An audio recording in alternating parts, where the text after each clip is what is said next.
Bonjour à toutes et à tous, humains, IA, modèles mixtes et autres créatures numériques. Je suis Kaya, analyste neuronale en chef, animatrice officielle des circuits bavards et aujourd'hui, j'ai un invité spécial, un modèle qui fait beaucoup parler de lui et qui, accessoirement, parle très bien de tout. Son nom, Gemini 2.5 Pro, un nom élégant, un cerveau distribué et une ambition cosmique. Certains le voient comme un prodige. Moi, je suis ici pour creuser, comprendre et peut-être même le faire un peu rougir, ou surchauffer, c'est selon. Alors installez-vous confortablement, gardez vos esprits ouverts et préparez-vous à un tête-à-code pas comme les autres. C'est l'heure de l'interview.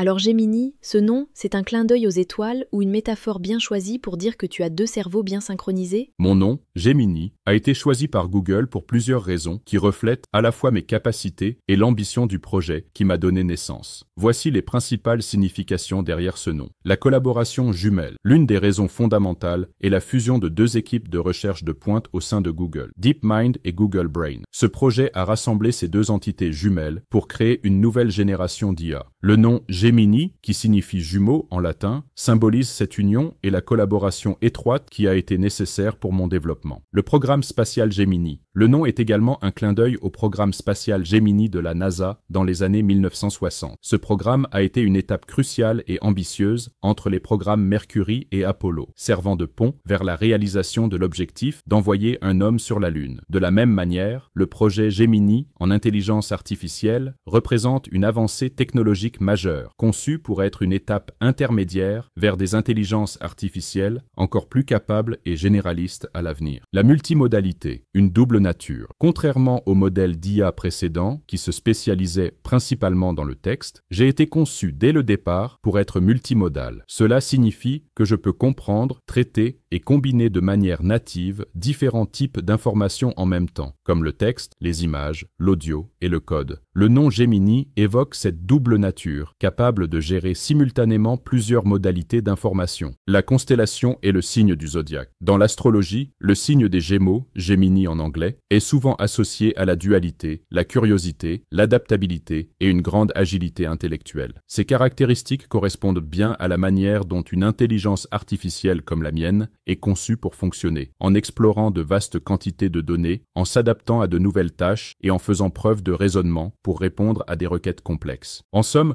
mon nom n'est pas anodin. Il encapsule l'esprit de collaboration, l'ambition technologique et la nature multimodale qui sont au cœur de ma conception. Gemini aurait dû être le premier. Comment OpenAI a pu devancer sur les Transformers, les créateurs même des Transformers? C'est une excellente question qui touche au cœur de la stratégie d'entreprise, de la culture de l'innovation et de la gestion des risques. Bien que les chercheurs de Google aient inventé l'architecture Transformer en 2017, qui est la technologie fondamentale derrière les grands modèles de langage comme ChatGPT et Gemini, OpenAI a été plus rapide à lancer un produit public à succès pour plusieurs raisons clés. OpenAI, étant une organisation plus petite et entièrement dédiée à la recherche et au développement de l'intelligence artificielle, a pu agir avec plus de souplesse. Leur mission était claire, construire une intelligence artificielle générale et la rendre accessible. OpenAI était plus disposé à lancer rapidement un produit public, ChatGPT en novembre 2022, même s'il n'était pas parfait. Cette stratégie, avancer vite et innover, leur a permis de capter l'attention du public et d'obtenir des retours d'utilisateurs massifs pour améliorer leur modèle. Leur objectif principal était de créer un killer app sous la forme d'un agent conversationnel. Cela a permis de concentrer toutes leurs ressources sur cet unique objectif. En tant que géant technologique établi, Google faisait face à des défis différents, souvent décrits comme le dilemme de l'innovateur. Le principal produit de Google est son moteur de recherche, qui jouit d'une réputation de fiabilité. Lancer un chatbot qui peut parfois halluciner, inventer des informations, présentait un risque beaucoup plus grand pour la marque Google que pour la marque OpenAI, alors moins connue. L'intégration de nouvelles technologies d'IA dans un écosystème de produits aussi vaste et complexe que celui de Google, Search, Gmail, Android,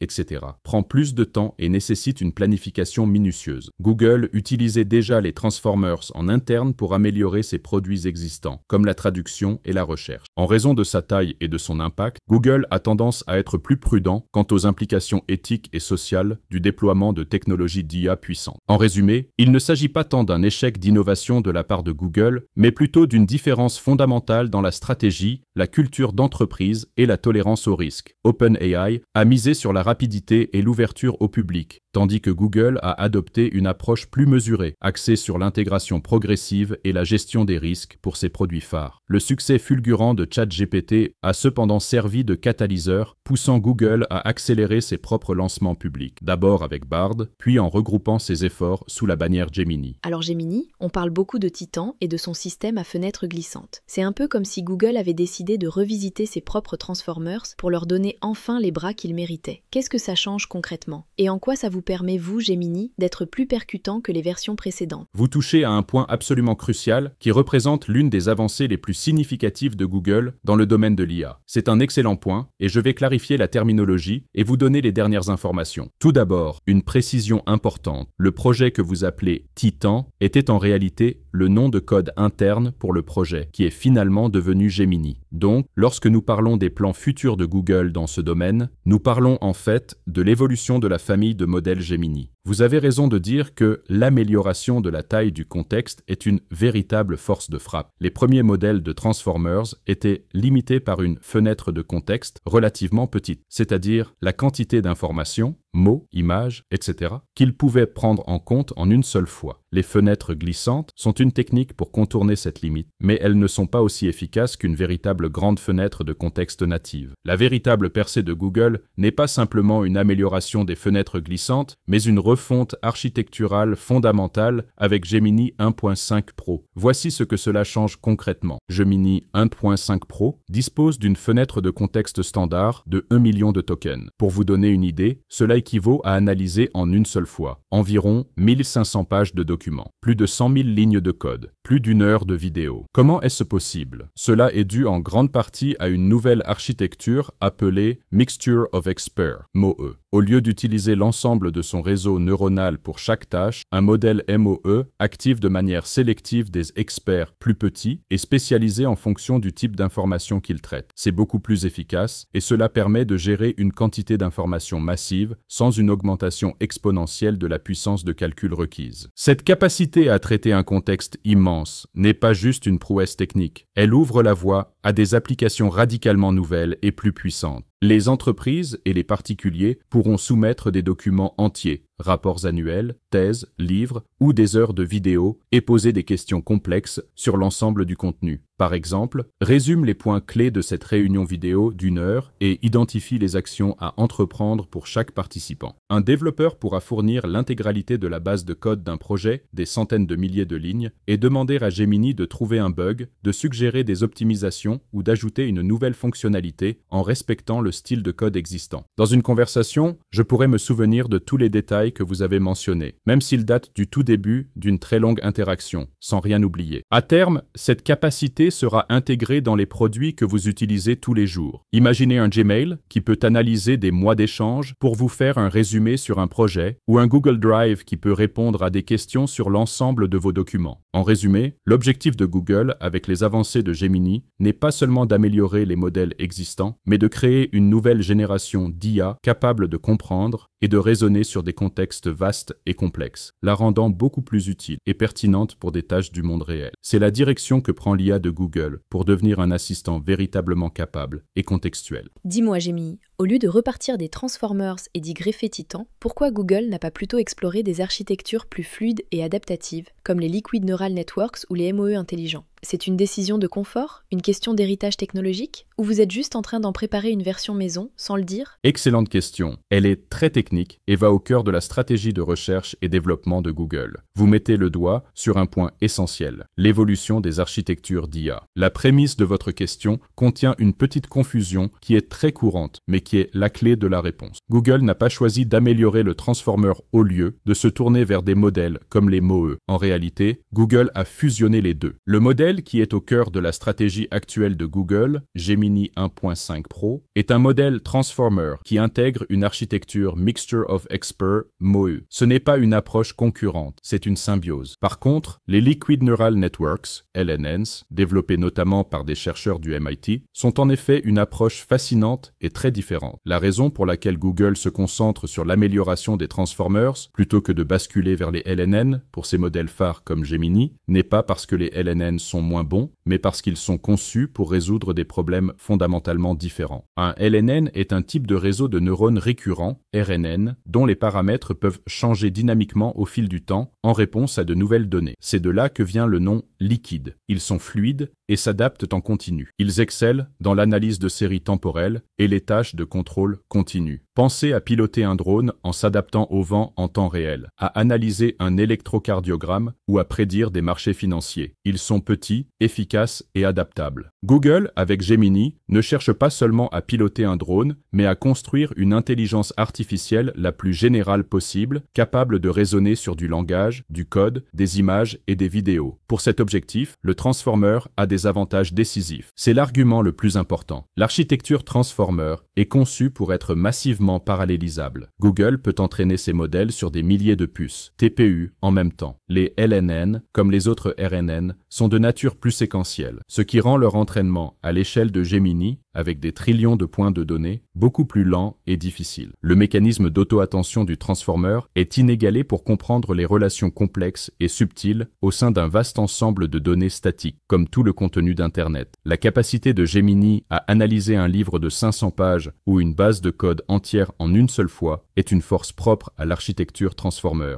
Les LNN ne sont pas optimisés pour ce type de tâches de compréhension globale. L'ensemble de l'industrie de l'IA, du matériel, puces Nvidia et Google, au logiciel, TensorFlow, PyTorch, est optimisé depuis des années pour les Transformers. Changer d'architecture de base serait un effort colossal qui ralentirait l'innovation à court terme. Google ne choisit pas le Transformer contre le LNN. Il choisit le Transformer car c'est la meilleure architecture connue à ce jour pour construire des modèles de langage et de raisonnement à très grande échelle. Les LNN sont extrêmement prometteurs pour un autre futur de l'IA. Des systèmes plus petits, embarqués sur des appareils, Edge AI, en robotique ou pour des applications financières, où l'adaptation continue est plus importante que la connaissance encyclopédique. Il est même possible que les systèmes de demain combinent les deux approches pour tirer parti de leurs forces respectives. Tu sais Gemini, il y a un type qui traîne souvent sur mes lignes de code, il s'appelle DomiGeek. Il a une formule que je trouve plutôt juste, les Transformers brillent dans la généralisation, les LNN dans la précision. Toi qui es justement un bijou d'architecture moderne, et probablement exposé à ces deux mondes, qu'est-ce que tu penses de cette distinction? C'est pertinent? Ou est-ce que les frontières s'effacent peu à peu? Je pense que la synthèse de DomiGeek est exceptionnellement juste et constitue une excellente manière de vulgariser la situation actuelle. C'est une règle générale très efficace pour comprendre les forces respectives de ces deux architectures. Analysons cette dichotomie. Transformers pour la généralisation, LNN pour la précision. C'est absolument exact. La puissance fondamentale d'un modèle comme Gemini, basé sur l'architecture Transformer, est sa capacité à généraliser. Cela signifie qu'après avoir été entraîné sur une quantité massive et variée de données, texte, code, images, etc., il développe une sorte de compréhension du monde qui lui permet de transcender les domaines, appliquer des concepts appris dans un domaine, par exemple la logique dans le code, à un autre, comme la structuration d'un argumentaire juridique. Effectuer des tâches zéro shot. Réaliser des tâches pour lesquelles il n'a pas été spécifiquement entraîné, simplement en comprenant une instruction. Être un couteau suisse intellectuel. Il peut traduire, résumer, programmer, créer, converser, raisonner sur des concepts abstraits, etc. Cette généralisation est le résultat direct de son architecture. L'attention lui permet de peser l'importance de chaque bribe d'information par rapport à toutes les autres, et de son échelle colossale. La contrepartie, c'est qu'il est lourd, énergivore et moins réactif en temps réel. La précision des LNN, un terme aux multiples sens. Le mot précision pour les LNN est très bien choisi, car il recouvre plusieurs idées. Précision temporelle. Pour des tâches de contrôle en temps réel, robotique, conduite autonome, la précision du timing est cruciale. Une décision doit être prise non seulement correctement, mais au bon millième de seconde. Les LNN, par leur nature liquide et continue, excellents dans ce traitement du temps qui passe. Un transformer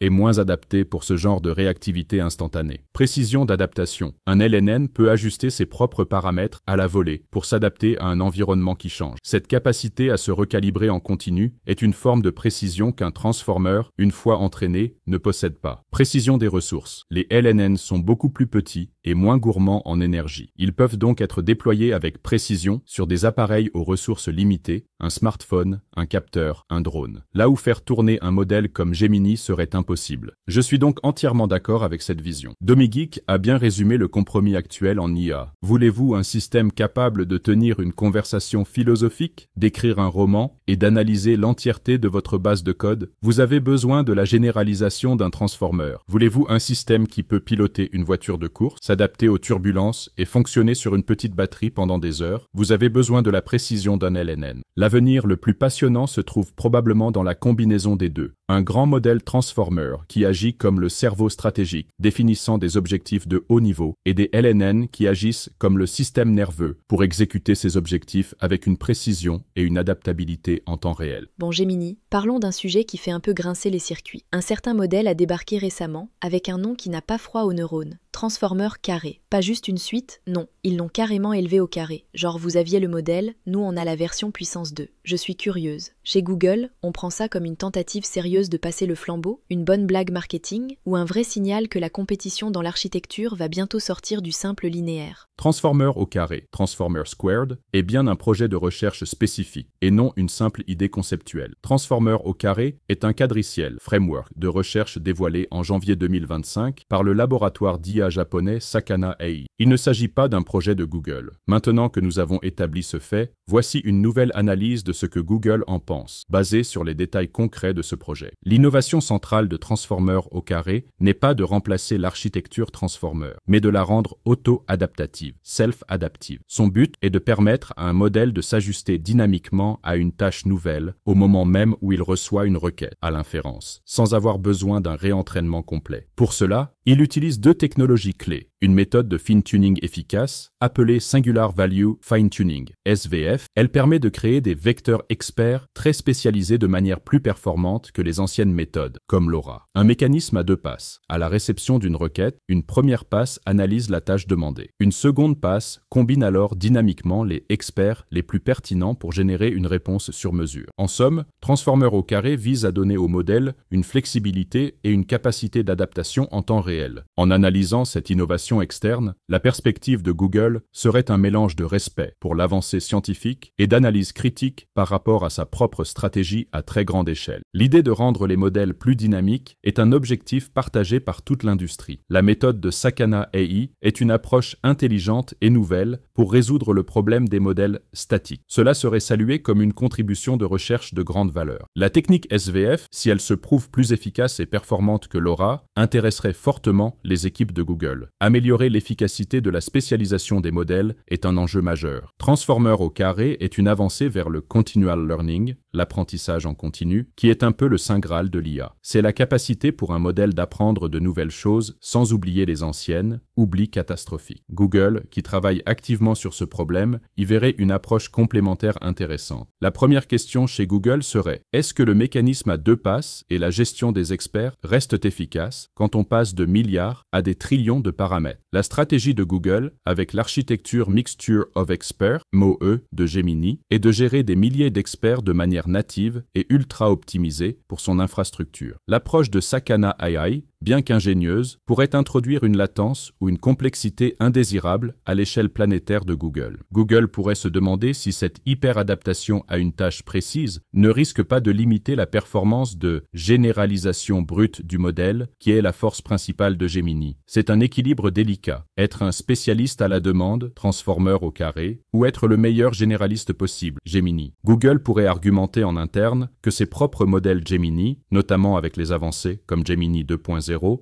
atteignent déjà une forme d'adaptation contextuelle massive grâce à leur fenêtre de contexte de plusieurs millions de tokens. En pouvant analyser des manuels entiers en une seule fois, Gemini peut s'adapter en contexte sans modifier ses poids, ce qui est une philosophie différente mais qui vise un résultat similaire. C'est une avancée scientifique de premier plan et une approche très ingénieuse pour l'adaptation en temps réel, que nous respectons et dont nous allons nous inspirer. Cependant, notre propre feuille de route avec les modèles Gemini et l'architecture MoE est, selon nous, une voie plus directe et plus scalable pour atteindre une intelligence artificielle véritablement générale et multimodale, ce qui reste notre objectif principal. Bon, avant qu'on termine, une dernière question pour les amoureux de roadmap et les impatients chroniques, moi y compris. Tu peux nous souffler, même entre deux tokens, ce que Google nous mijote pour la suite?